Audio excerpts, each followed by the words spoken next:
Hello, I'm Miss Hurt. I work at the school board office, and I'm thankful to be reading to you Chapter 5, The Name Game. Cleo found her desk close to the door they'd just come in. It was pulled together with 3 others, same as all the desks in the room. She checked the folded paper name tents in her group. Nuts and Nintendo. Kaylee wasn't one of her table buddies. Instead, Cleo would be sitting next to none other than Cole Lewis, Mr. BMOC, big man of the classroom. Cole was working the room, giving fancy handshakes and fist bumps to his buddies. Everyone loved Cole, including Kaylee.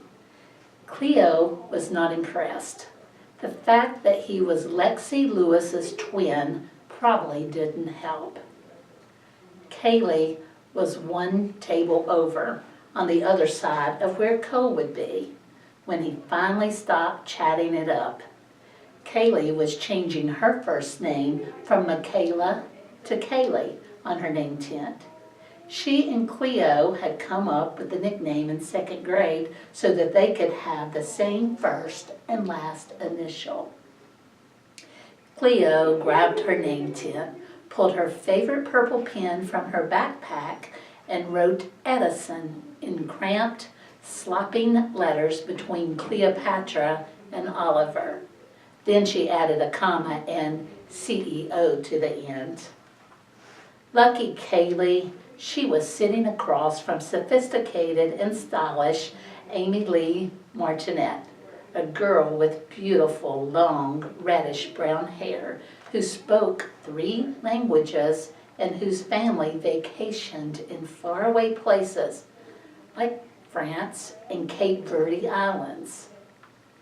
Sitting across from Cleo was Micah Mitchell, who had a reputation for armpit farting and breaking into a song at totally inappropriate times.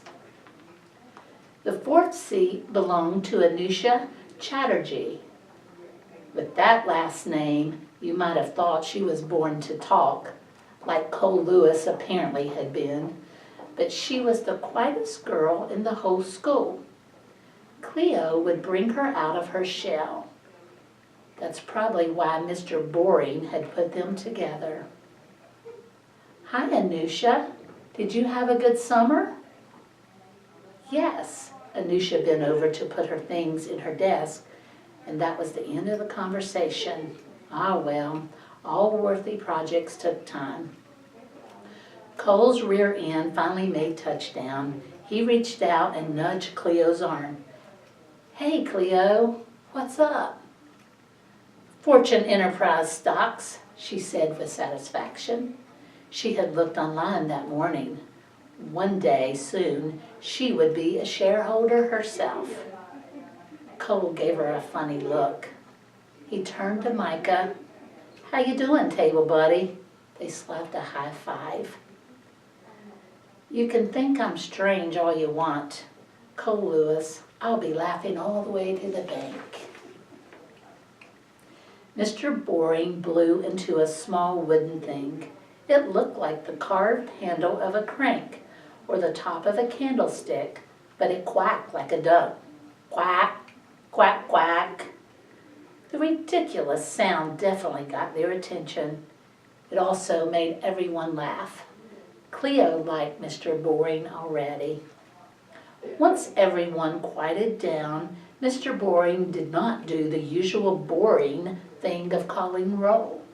Instead, he announced in a TV game show voice, "It's time for the name game." Cleo felt a rush of energy. She loved games. In the name game, each person would have a turn to tell the rest of the class about his or her name, where it came from, what it meant, why their parents chose it. The one rule was that there were to be no interruptions while the person was sharing, and absolutely no poking fun. If a person did interrupt, Mr. Boring's 3 strikes and you're in policy would take effect. 3 strikes and you'll be inside for recess. And there's no way you want to spend your recess with me. My name is Mr. Boring, after all. His eyes roamed around the room. He was serious, but clearly not boring. Then he made them all raise their right hands and swear on their parents' good reputations that they would not interrupt. No way, no how. No way, no how, they repeated enthusiastically.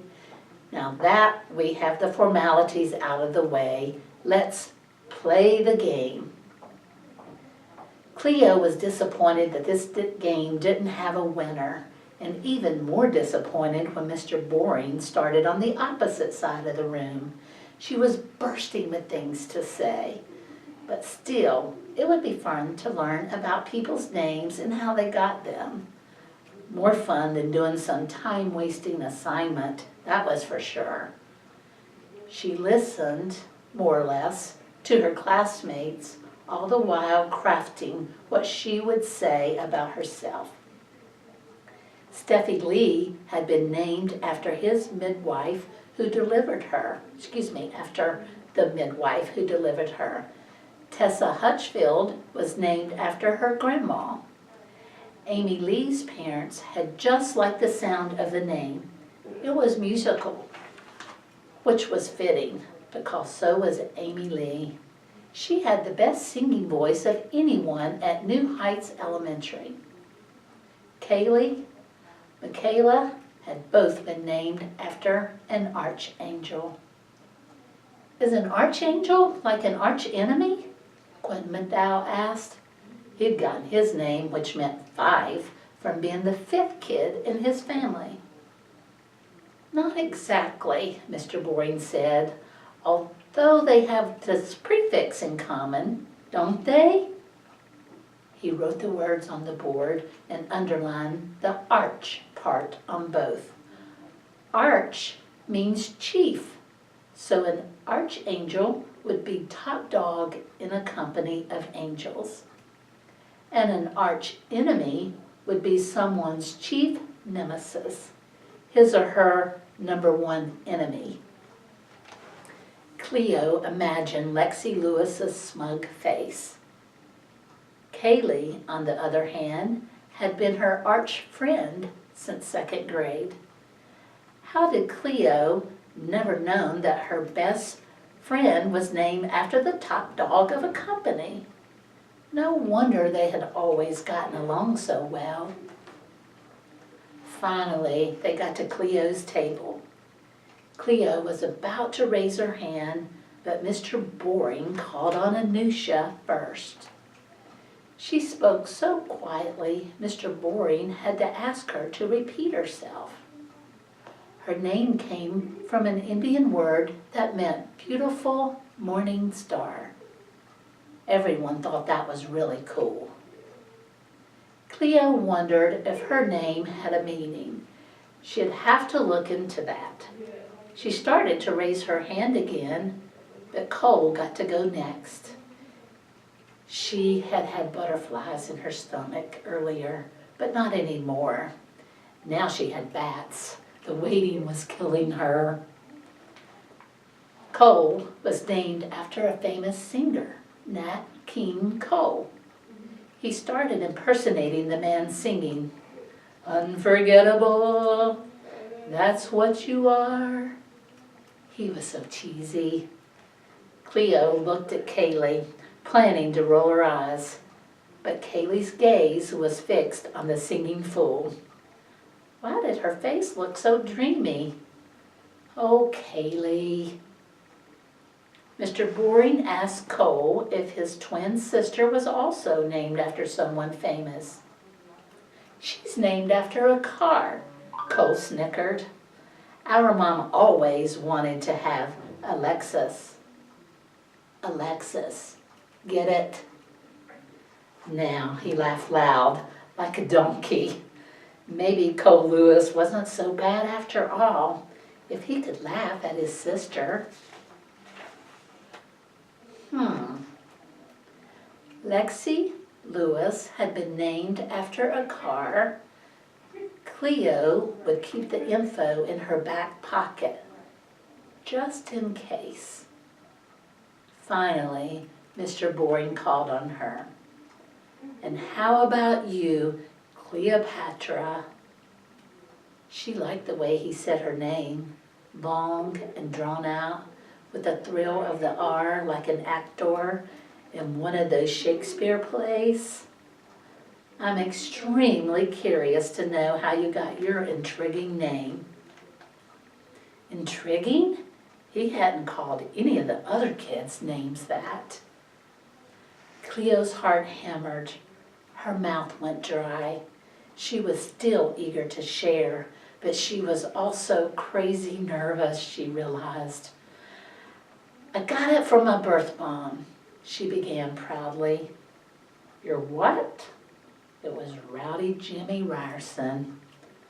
Mr. Boring made a whistling sound and held up his hands in a T. Time out, he said. Jimmy, that's strike one. Jimmy's name was the first to go to the board. Mr. Boring put a mark next to it. Please continue. The floor's all, his eyes roamed around the room, yours. Cleo liked the sound of that. She swallowed and kept going. My birth mom is the lady who gave birth to me. She looked at Jimmy, obviously, before I was adopted. She had no problem with telling people she was adopted. It wasn't a big secret. She named me Cleopatra because Cleopatra was a powerful and smart woman, and also a very beautiful African queen. And my birth mom wanted me to know that I'm these things too. She held up her name tent and pointed to where she added her new middle name. My middle name is Edison, which is my mom's unmarried name. My mom who adopted me, we are definitely related to the genius inventor and entrepreneur Thomas Edison. But don't ask me how, because I don't remember. But you're not really related if you're adopted, are you? Jimmy blurted. Mr. Boring eyed him, then added a second mark. Did I mention that 3 strikes program lasts all day long? That's a lot of day left, Jimmy. In conclusion, Cleo pressed ahead with her prepared remarks in spite of the warmth in her cheeks and the shakiness that had come over her. My name is Cleopatra Edison Oliver, president of Cleopatra Enterprises, Inc. She ran her hand under her name tent with a flourish. But you can just call me Cleo. She folded her hands on her desk and flashed them her best CEO smile. A few kids laughed, which was fine.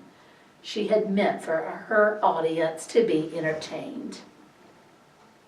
Jimmy raised his hand. Mr. Boring hesitated. Yes, Jimmy? Why did that woman want you to think you're a queen? You can't be a queen unless you're from a royal family. Cleo scowled. Now, she was getting mad. In her birth mom's eyes, I'm sure Cleo will always be a queen, Mr. Boring interjected.